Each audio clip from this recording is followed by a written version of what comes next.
Hello friend, कैसे हैं आप लोग। आई होप आप बहुत अच्छे होंगे। My self Kajal and I am from AIIMS Bhopal. तो आज इस वीडियो में हम लोग बात करने वाले हैं आपका AIIMS BSc nursing and paramedical का कुछ इम्पोर्टेंट क्वेश्चंस के बारे में। ये क्वेश्चन आपके प्रीवियस ईयर क्वेश्चन के बेस्ड पे है। इसमें जितने भी आपके पहले क्वेश्चन पूछे जा चुके हैं उन्हीं से हमने कुछ इम्पोर्टेंट क्वेश्चन उठाए हैं और इसमें हम टोटल 20 क्वेश्चंस डिस्कस करेंगे। उसके बाद आगे के क्वेश्चन हम लोग नेक्स्ट वीडियो में देखेंगे। तो यहाँ चलिए ज़्यादा टाइम ना वेस्ट करते हुए वीडियो को स्टार्ट करते हैं। तो इसमें आपका बोथ ऑफ लैंग्वेज में रहेगा, हिंदी एंड इंग्लिश दोनों में रहेगा। तो जिन बच्चों को जौन सी लैंग्वेज में कंफर्टेबल है उसमें आप अपना क्वेश्चंस देख सकते हैं। तो चलिए अब वीडियोस को स्टार्ट करते हैं। तो जो आपका पहला क्वेश्चन है वो है which of the following also act as catalyst in bacterial cell. तो जो इसका आंसर है वो आपका होगा 23A सेफ RNA, यानी ऑप्शन नंबर सी। जो आप 23S RNA होते हैं वो आपका कैटलिस्ट की तरह एक्ट करते हैं बैक्टीरिया में। उसके बाद हम लोग सेकेंड नंबर क्वेश्चन देखते हैं। तो वो है the most important trends in evolution of modern man from ancestors was. तो जो मोस्ट इम्पोर्टेंट ट्रेंड्स था वो था आपका इंक्रीज इन ब्रेन कैपेसिटी, यानी ऑप्शन नंबर सी। ये आपका सबसे इम्पोर्टेंट ट्रेंड था इवोल्यूशन में। उसके बाद हम लोग नेक्स्ट क्वेश्चन देखते हैं, थर्ड नंबर क्वेश्चंस। तो ये है a cellular component in eubacteria which show similarity to eukaryotic cells. तो एक सेलुलर कंपोनेंट जो यूकैरियोटिक सेल के यू बैक्टीरिया का है, जो यूकैरियोटिक के साथ आपका सिमिलरिटी शोज करता है, वो है आपका सेल वॉल, यानी ऑप्शन नंबर सी। यहाँ पे थोड़ा ऑप्शन का अरेंजमेंट गलत हो गया है, तो आपका आंसर इसका सेल वॉल ही होगा, ऑप्शन नंबर सी। उसके बाद हम लोग नेक्स्ट देखते हैं। तो म्यूटेशन कैन बी इंड्यूस्ड। तो म्यूटेशन जो है वो इंड्यूस्ड हो सकता है आपका गामा रेडिएशन से। इसमें भी आपका option number C, gamma radiation से आपका म्यूटेशन इंड्यूस्ड हो सकता है। उसके बाद हम लोग नेक्स्ट क्वेश्चन देखते हैं। यहाँ पे एक्चुअली में ये गेट सेल नहीं है, ये गार्ड सेल है। यहाँ पे मतलब यहाँ पे थोड़ा प्रिंटिंग में एरर हो गया है, तो आप इसको गेट सेल मत समझना, आप इसको गार्ड सेल समझना। अगर आपको इंग्लिश में कुछ थोड़ा सा कन्फ्यूज़न लगता है तो आप हिंदी वाले भी पढ़ के समझ सकते हैं। तो यहाँ पे ये गार्ड सेल है। तो क्वेश्चन है आपका, guard cells in terrestrial plant differ from other epidermal cells in. तो इसका जो आंसर होगा आपका क्लोरोप्लास्ट होगा। एक्चुअली ये इसका ऑप्शन गलत दिया हुआ है, यहाँ पे क्लोरोप्लास्ट होगा। जैसे अगर आप हिंदी में देखते हैं तो इसका आंसर आपका सी होगा, हरित लवक, यानी इंग्लिश में क्लोरोप्लास्ट होगा इसका आंसर। उसके बाद हम लोग नेक्स्ट क्वेश्चन देखते हैं। Wind pollution is generally found in. तो ये जनरली जो होता है वो ग्रास में पाया जाता है, तो इसका आपका जो आंसर होगा वो होगा बी, इन ग्रास। उसके बाद आपका नेक्स्ट क्वेश्चन है, which of the following is not a part of renal pyramid. Renal pyramid का कौन सा नहीं है, तो इसका आपका जो आंसर होगा वो होगा ए, हेलिक्स ट्यूब। फिर हम नेक्स्ट देखते हैं, Himgiri species developed by hybridization and selection of disease resistance against rust pathogen. तो हिमगिरी जो होता है वो साइंटिफिक नेम होता है वीट का, तो इसीलिए जो आपका आंसर होगा यहाँ पे वो भी आपका वीट होगा, ऑप्शन नंबर सी। यहाँ पे भी ऑप्शन का अरेंजमेंट थोड़ा गलत हो गया है, बाकी आपका वीट आंसर होगा। उसके बाद हम लोग नेक्स्ट क्वेश्चन देखते हैं। नेक्स्ट क्वेश्चन है, when a neuron is in resting state that is not transmitting any impulse then axonal phase is. तो इसका हम एक बार सारे ऑप्शन से आपको रीड कर देते हैं। तो इसका जो ऑप्शन ए है वो है same for both sodium and potassium ion permeable. B है impermeable to both sodium and potassium ions. C है most permeable to potassium ion and almost impermeable to sodium ion. And D है relatively more permeable to sodium ion and almost impermeable to potassium ion. तो इसका जो आपका answer होगा वो आपका सी number option होगा, more permeable to potassium ion and almost impermeable to sodium ion. उसके बाद हम नेक्स्ट क्वेश्चन देखते हैं। तो नेक्स्ट क्वेश्चन है, in which of the following species nuclear polyembryony is form. तो ये सिट्रस में जनरली पाया जाता है, तो इसका जो आपका आंसर होगा वो होगा ऑप्शन नंबर डी, इन सिट्रस। उसके बाद हम लोग नेक्स्ट देखते हैं। तो नेक्स्ट क्वेश्चन है आपका, peptide synthesis takes place in cell. Peptide synthesis किस में होता है, तो आपका वो राइबोसोम्स में होता है। तो राइबोसोम्स इसका आपका जो आंसर होगा वो ऑप्शन नंबर आपका सी होगा, यहाँ पे डी लिखा हुआ है आपका, सॉरी सी होगा, ये लास्ट में लिख दिया इसको, यहाँ पे भी ऑप्शन का अरेंजमेंट गलत हो गया, यानी इसका आंसर इसका राइबोसोम ही होगा।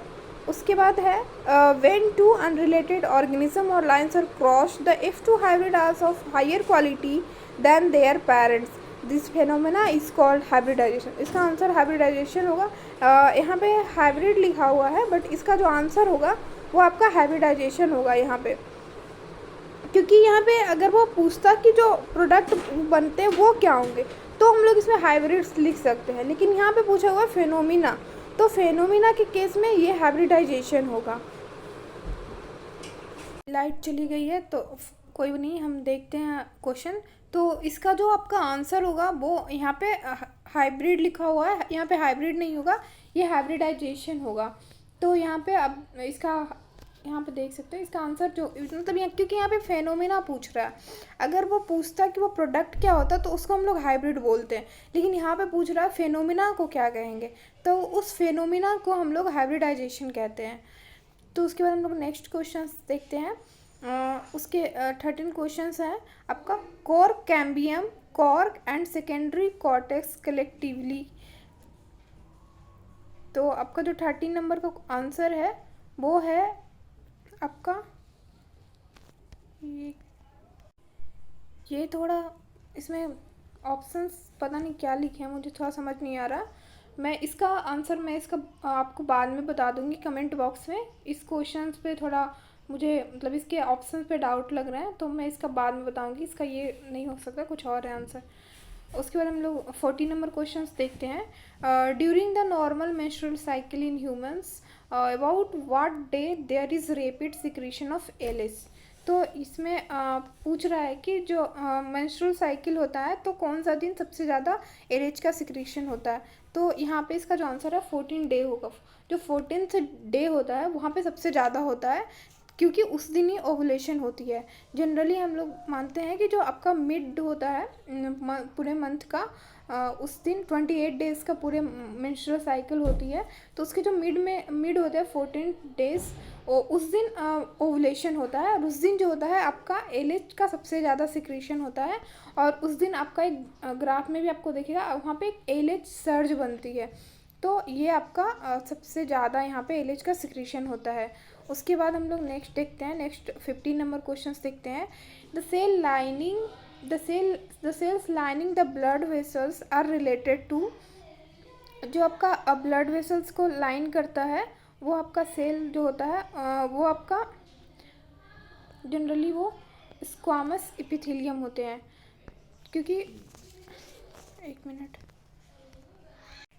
जो आपका सेल होते हैं वो इंडोथीलियम सेल बोलते हैं, जो ब्लड वेसल्स को लाइन करते हैं वो आपका स्क्वामस एपिथेलियम से बना हुआ रहता है। और उसके बाद हम लोग नेक्स्ट देखते हैं। तो आपका नेक्स्ट है 60 नंबर क्वेश्चन, वो है microsporum which is responsible for causing a disease called ringworm in human belongs to the same world as it belong.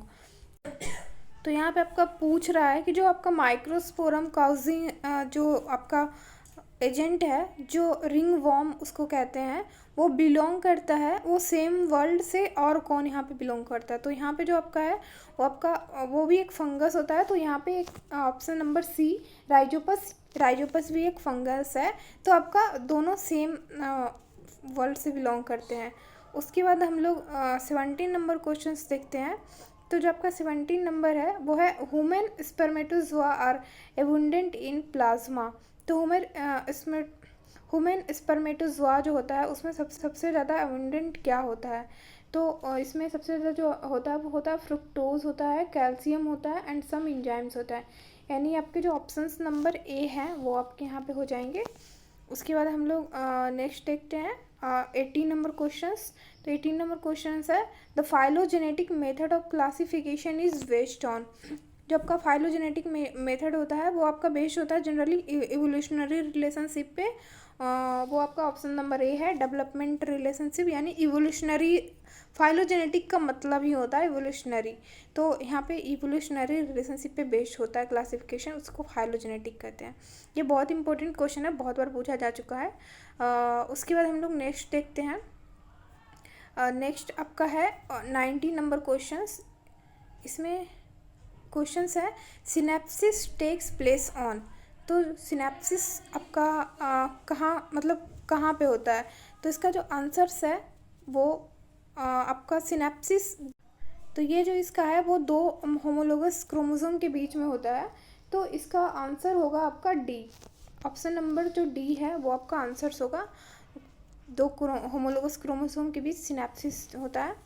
उसके बाद हम लोग लास्ट देखते हैं आपका 20 नंबर क्वेश्चंस।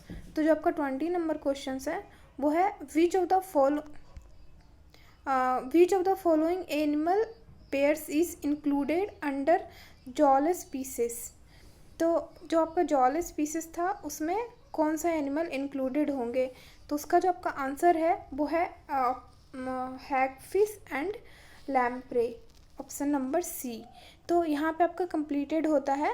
उसके बाद हम लोग बाकी के जो क्वेश्चंस हैं वो हम लोग नेक्स्ट वीडियो में देखेंगे। तो इसी तरह से आपके जितने भी इम्पोर्टेंट क्वेश्चंस हैं वो सारे हम लोग देखने वाले हैं इसी तरीके से, क्योंकि अब हम लोग के पास उतना टाइम नहीं है कि हम लोग चैप्टर वाइज सारे क्वेश्चंस देखें।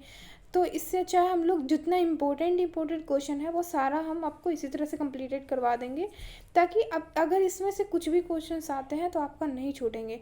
और चांसेस हैं कि आप रिपीटेड क्वेश्चन इसमें से ही हो। और मेरे रूम की लाइट भी जा चुकी है तो काफ़ी अंधेरा हो रहा है, फिर भी मैंने सोचा वीडियोस कंप्लीट कर देती हूँ। तो ठीक है, अब हम आपको नेक्स्ट वीडियो में मिलते हैं। Okay, thank you, have a nice day.